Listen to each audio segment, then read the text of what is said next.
Assalamualaikum warahmatullahi wabarakatuh.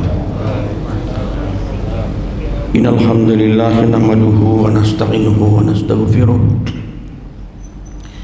Wa na'udzu billahi min shururi anfusina wa min sayyiati a'malina. May yahdihillahu fala mudilla lahu wa may yudlil fala hadiya lahu. Asyhadu an la ilaha illallah wahdahu la syarika lah. Wa asyhadu anna Muhammadan abduhu wa rasuluh. Allahumma salli wa sallim wa barik ala Muhammadin wa ala alihi wa ashabihi wa man tabi'ahum bi ihsanin ila yaumiddin. Qala Allah ta'ala fi kitabihil karim. A'udzu billahi minasy syaithanir rajim. Ya ayyuhalladzina amanu taqullaha haqqa tuqatih wa la tamutunna illa wa antum muslimun.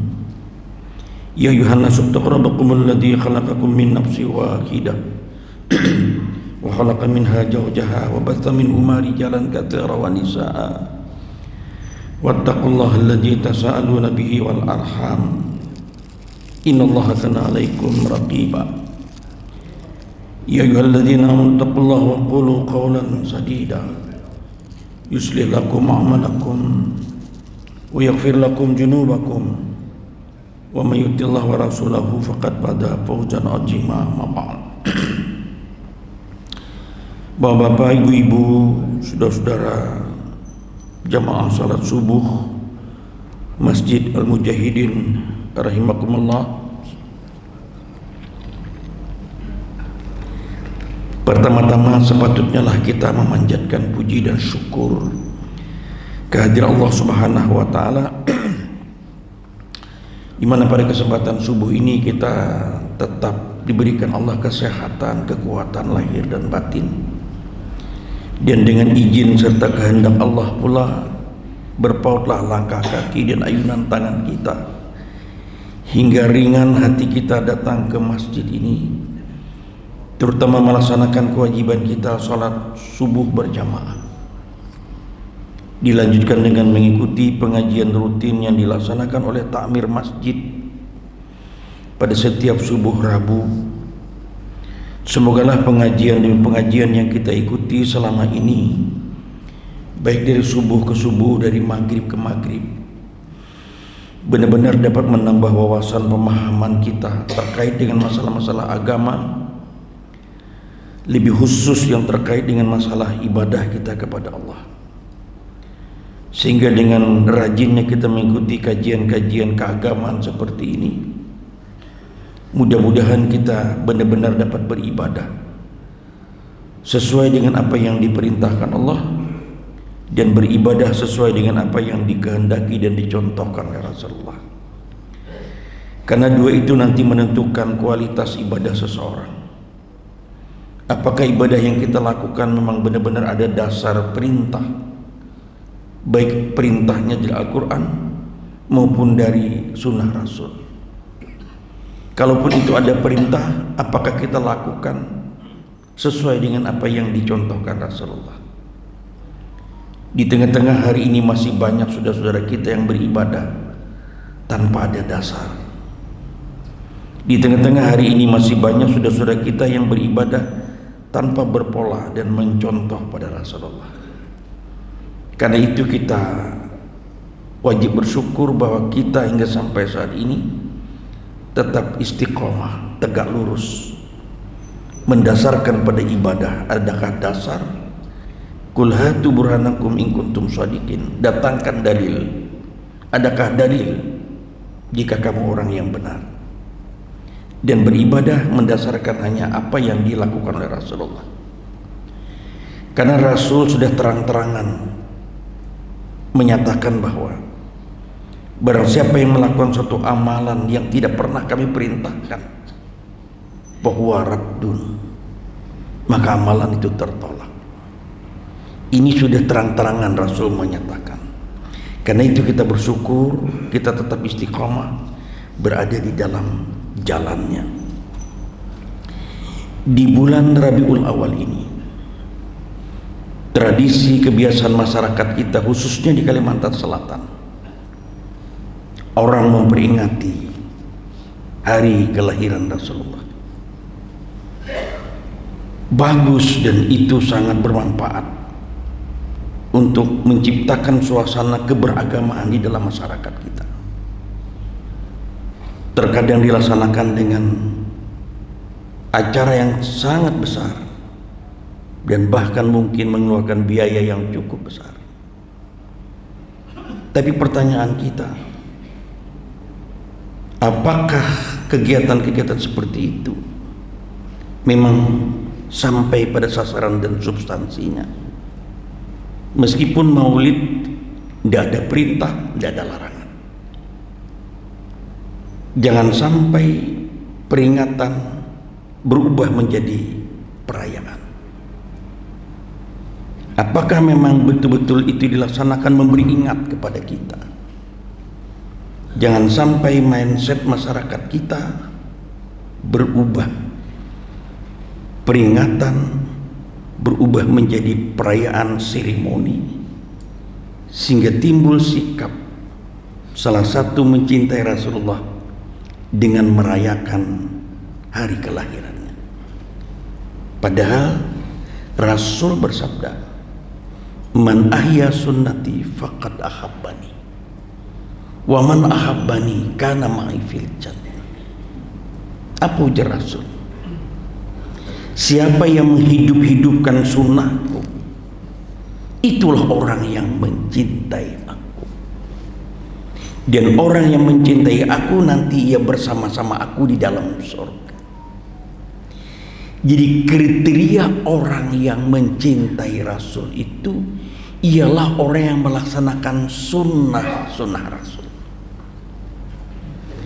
Karena itu jangan sampai peringatan berubah menjadi seremonial belaka.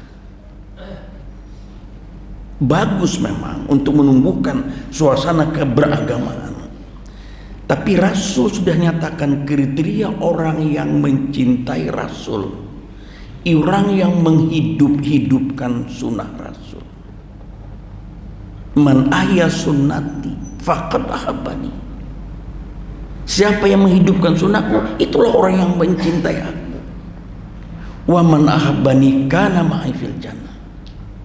Dan orang yang mencintai aku nanti bersama aku di dalam surga, karena ia menghidupkan, mengerjakan sunnah Rasul. Jangan sampai karena seremoni, jangankan sunnah Rasul yang wajib terkadang bisa terkalahkan.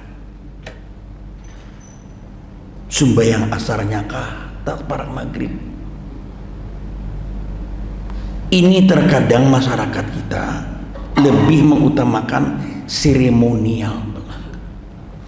Padahal yang inti di situ adalah bagaimana mengingatkan kepada kita untuk meneladani sifat-sifat Rasulullah.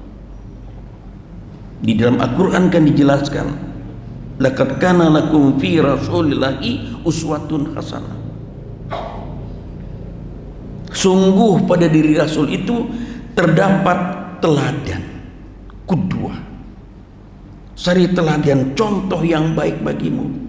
Karena itu kalau kita menumbuhkan semangat memperingati kelahiran Rasulullah, harus tumbuh dalam hati kita untuk meneladani, melaksanakan sifat-sifat Rasulullah di dalam kehidupan kita, mengejawantahkan, mengimplementasikan sifat-sifat Rasulullah ke dalam diri kita, di dalam kita berhubungan dengan masyarakat.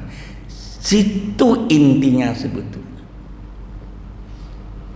Kalau kita mau memasang kerangka sifat utama Rasulullah, sifat-sifat Rasulullah, pertama Rasulullah itu siddiq, fatanah, tabligh, amanah. Apakah yang ini sudah diujawantahkan? Pertama siddiq, jujur, benar. Hari ini mencari orang jujur susah. Siddiq itu dia benar, dia jujur terhadap siapapun. Kejujuran itu mata uang yang berlaku di mana saja. Apakah sudah kejujuran ini melekat pada diri seseorang sehingga itu terimplementasi dalam kehidupan? Jujur itu lawannya curang, culas kita ini. Sidik, benar, pendusta, pengeramput. Ini sifat Rasulullah yang wajib kita ikuti. Karena apa? Karena kejujuran dan kebohongan ini selalu bertarung dalam jiwa manusia, yang ujung-ujungnya bisa surga, bisa neraka. Jujur, benar. Coba hadis Rasul. Alaikum bisidqi fa inna sidqa yahdi ilal bir wa innal bir yahdi ilal jannah wa iyyakum wal kadzaba fa innal kadzaba yahdi ilal fujur wa innal fujur yahdi ilan nar. Berat ini. Kejujuran hari ini banyak orang tidak jujur. Hampir setiap hari di media-media sosial kita, di televisi, kita mendengar berita-berita korupsi terjadi di semua lini kekuasaan kita. Kan berarti hilangnya kejujuran. Apakah memperingati kelahiran Rasul tertanam dalam diri kita sifat jujur, sidik, benar? Kan banyak yang terpasung itu terdapatnya KPK ini. Hari-hari kita mendengar berita itu. Di mana kejujuran itu? Dan orang yang melakukan korupsi hari ini bukan orang miskin, orang yang sudah diberi jabatan, fasilitas, mobil dan rumah yang banyak, tapi masih melakukan itu. Dan hari ini korupsi itu sudah tidak miliaran lagi nilainya, Bapak. Sudah triliunan. Modelnya miliar itu model enteng-enteng aja biasa sudah. Sudah triliunan. Bayangkan 2 bulan 3 bulan yang lalu Mahfud MD, Menteri Koordinator Pertahanan itu mengabarkan kepada kita, mensinyalir ada dana 349 triliun ya, yang dipertanyakan begitu tuh. Tapi ini sudah pindah hinip, ini kada pati kedengaran lagi nih. Dulu terkuak itu ada 349 triliun dana yang diduga tidak bisa dipertanggungjawabkan. Tapi pindah hinip sudah ranai. Triliunan itu Bapak. 1 triliun itu berapa miliar? 1.000 miliar. Jadi yang 349 itu berapa ribu miliarnya? Bahkan ada kau lagi menghitung, kita kalkulatornya kada cukup lagi nih, ini senolnya marknya. Bayangkan Pak, sampian lah nang duit 349 miliar tuh nah, tukarakan lawan wadah samprong bahari kan. Bisa tahu mengarakan ini ada wadah samprong, ada lagi dulu ada wadah samprong Pak itu. Tapi jangan pacah. Bisa kada cukup kota Banjarmasin di wadah itu Pak. Pada samprong bahari. Artinya kita menggambarkan saking banyaknya orang ini. 349 triliun. Nah ini kita ada kabarnya lagi. Ini karena tidak memiliki sifat jujur, sifat benar yang tadi siddiq. Alaikum bisidqi, tegakkanlah kebenaran, tegakkanlah kejujuran. Fa inna sidqa yahdi ilal bir, karena kejujuran, kebenaran itu mengantarkan kamu kepada kebaikan yang sempurna. Kebaikan ini kebaikan. Fa innal bir yahdi ilal jannah, dan kebaikan-kebaikan itu mengantarkan kamu masuk surganya Allah. Wa iyyakum wal kadzaba, hindari, jauhi kebohongan, kecurangan, korupsi, ketidakjujuran. Fa inna kadzaba yahdi ilal fujur. Karena kecurangan, ketidakjujuran, kebohongan itu mengantarkan kamu kepada keburukan, fujur. Fa inal fujur yahdi ilan nar. Dan keburukan-keburukan itu mengantarkan kamu ke dalam neraka. Sebab kalau kita bohong, kalau kita berdusta, mau mempertahankan kebohongan ini mesti harus membuat dusta yang baru. Kalau kada terbongkar, nih Anda berdusta nih, dipertahankan, mesti kita membuat dusta yang baru. Maka kebohongan membuat kepada keburukan yang mengantarkan kamu kepada nerakanya Allah. Jadi sifat jujur, sifat sidik ini harus kita miliki, wajib kita miliki. Ini sifat Rasulullah. Adakah kita sudah mencontoh itu? Bukan peringatannya yang kita, bukan seremoninya, tapi meneladani sifat-sifat Rasulullah dalam kehidupan sehari-hari. Di masjid kami di Al-Furqan itu ada orang bertakun. Di sini kadang melaksanakan maulid saja. Bahwa kami kalau maulid 3 kali seminggu melaksanakan di sini. Kalau menggali nilai-nilai ajaran Islam itu Rasulullah. Malam Ahad, malam Kamis, malam subuh Sabtu. 3 kali kami seminggu maulid. Maulid dalam pengertian meneladani sifat-sifat Rasulullah, menggali nilai ajaran. Di sini berapa kali seminggu? 4 kali. Jadi kita mengutamakan nilai-nilai keteladanannya, bukan nilai-nilai seremoni. Ini pertama siddiq tadi. Ujung-ujungnya bisa ke surga, bisa ke neraka karena kejujuran. Yang kedua sifat Rasul itu patanah, cerdas. Rasul itu pintar. Rasul itu pintar dari segi nalar, pintar dari segi IQ, tinggi IQ Rasulullah, tapi cerdas. Ulul albab.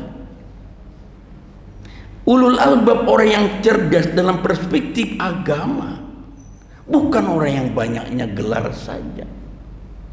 Doktor, profesor, bukan orang yang pangkatnya tinggi. Enggak, Bapak. Cerdas di sini orang yang selalu ingat akan kematian, lalu mempersiapkan diri dengan amal-amal saleh untuk itu. Cerdas. Itu, Bapak. Jadi meskipun orang pendidikannya rendah, pekerjaannya ini, tapi kalau ia berusaha untuk beramal ibadah dengan niat mempersiapkan diri untuk kehidupan hari esok, apapun pendidikannya, apapun pekerjaannya, orang ini orang yang pintar, orang yang cerdas.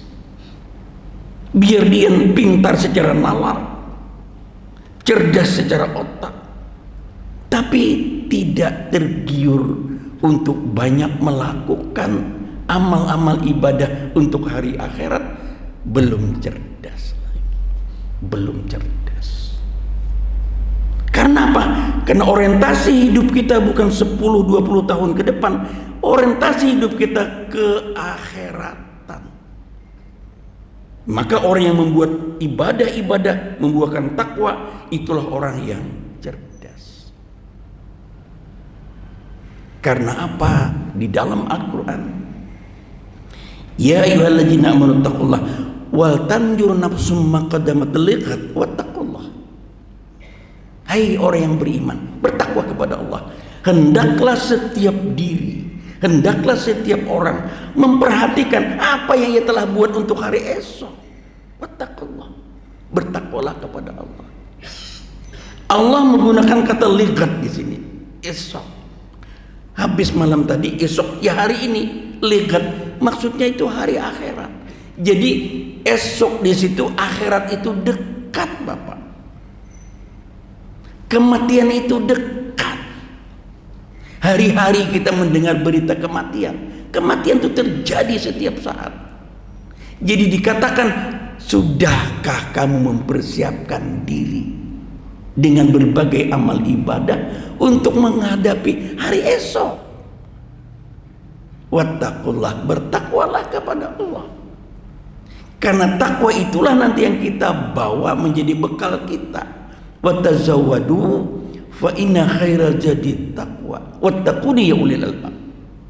Berbekal kamu. Sungguh sebaik-baik bekal itu bukan uang, bukan anak. Sebaik-baik bekal itu adalah takwa. Dan bertakwalah kepadaku, wahai orang-orang yang berakal, orang yang cerdas tadi. Wattaquni ya ulil albab. Bertakwalah kepadaku, wahai orang yang berakal, orang yang pintar. Jadi orang yang pintar itu orang yang berbekal dengan takwa, pintar, cerdas, ulul albab. Karena apa? Karena kita sudah yakin Rasul menyatakan, bila nanti anak Adam ini meninggal, diantarlah jenazahnya ke kubur. Yang mengikuti jenazahnya ke kubur ini kan ada 3. Pertama, ahli keluarganya, istri, suami, anak, cucu, kerabat-kerabatnya, tetangganya, 4 mengantar. Yang kedua, maluhu, hartanya, mobilnya, Mercedes-Benz, Fortuner, BMW, CRV, 4 mengantar. Dan yang ketiga, wa amaluhu, amal-amalnya. Tapi ujar Rasul, yang 2 kembali dan 1 yang kekal. Yang kembali itu keluarganya, istri, anaknya, suami dan cucu-cucunya, kerabatnya. Pulihkan. Habis orang baca doa, pulihkan.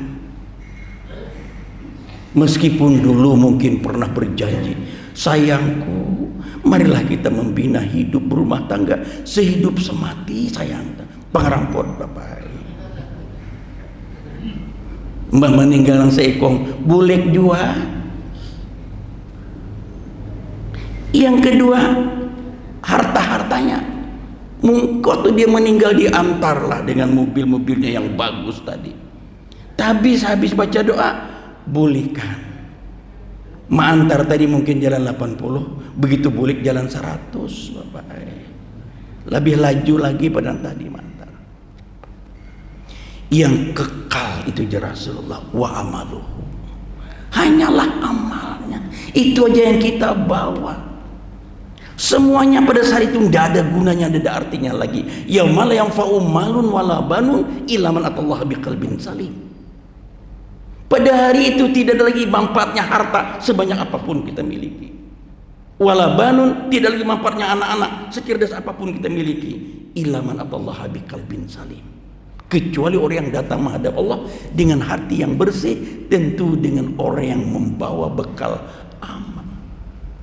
Jadi sifat Rasulullah yang kedua ini patana, cerdas. Mari kita cerdas seperti Rasulullah, mencontoh Rasulullah dengan banyak melakukan ibadah, lalu membuahkan takwa. Takwa ini bapak hasil dari ibadah-ibadah. Kalau ibadah-ibadahnya ini kurang baik, hasilnya kurang baik juga. Karena apa tadi di dalam pendahuluan tadi kita bacakan ayat, ya ayyuhalladzina amanu taqullaha haqqa tuqatih. Hai orang yang beriman, bertakwalah kepada Allah dengan sebenar-benar takwa. Sebujurannya jangan diincaan bertakwa itu. Karena ini buah, maka harus dari sini beribadahlah dengan baik dan benar sesuai dengan apa yang diperintahkan Allah. Dan kalau ini bercampur nang kada baik, buahnya bisa berpira bapak. Kau aja bang dimakan, cuma kada kau dimakan berataan. Nang kita hendak ini lampini, nah bujur-bujur durian tu gugur lampini. Begitu dibuka, belah, kada ada lagi piranya. Kalau aja kau di sini macam-macam campurannya nang bid'ah macam-macam berpira. Iya, mun sahabat 2 hapat ya, mun sabuan berpira, ada kau dimakan lagi bapak. Jangan sampai nang kita bawa ke dalam kubur kaina berpira. Paham aja lah pian itu. Ini banyak orang yang berpikiran ini. Kita ini mencari nang durian lampini Bapak, jangan sampai lagi. Namun zaman kami di Kalwabahari pala, kalau menukar durian tuh kan ada orang membawa durian sama motor truk poson itu. Mesti nang di dalam bakuan ini aja paling 10. Itu nang gugur malam tadi dua orang Pak, di Balanjong itu. Namun wah ini sama motor truk posok bakait Bapak. Sampai ke rumah nukar, ada kok dibuka karas benar. Masih anom lagi. Anak cepat bakarbit pulang ke dalam pini Pak ini kita lampini ini kita bawa. Biar Salanjong tuh paling 20 biji Pak, orang Bahari mau itu tuh dia orang tuh habis lampini. Nah kita menghendaki ibadah-ibadah yang baik tadi supaya betul-betul takwanya itu yang benar. Jadi kita jadilah orang yang cerdas, fatan. Sifat Rasul yang ketiga, tabligh, menyampaikan. Kita berkewajiban menyampaikan ya hak yang benar yang dari Rasulullah itu walaupun seayat, dengan diri kita sendiri, pada keluarga kita, pada orang lain, tetangga, kita sampaikan yang baik, yang hak itu. Balighu anni walau ayat. Sampai ke sudah. Oh, belum lah. Kada kalau peminat beri isyarat ini. Sampaikan olehmu meski dari aku meski satu ayat. Jadi kita semua ini berkewajiban mendakwahkan, menyampaikan kepada siapa saja sesuatu yang hak dari Allah dan Rasul. Itu namanya tabligh. Tidak boleh ada sesuatu yang disembunyikan. Dan yang keempat, sifat Rasul itu adalah amanah. Amanah ini yang berat. Hari ini kita sudah berada di tahun-tahun politik. 2024 yang akan datang kita masuk kepada kontestasi politik, pemilihan presiden, wakil presiden di bulan Februari, pemilihan legislatif, DPR RI, DPR 1, DPR 2 dan DPRD, DPD RI. Hari ini sudah bertebaran baleho-baleho di pinggir-pinggir jalan. Orang menawarkan diri untuk mendapatkan amanah dari masyarakat. Padahal amanah itu nanti akan dipertanggungjawabkan. Tidak saja kepada manusia, tapi pertanggungjawabannya lebih berat di hadapan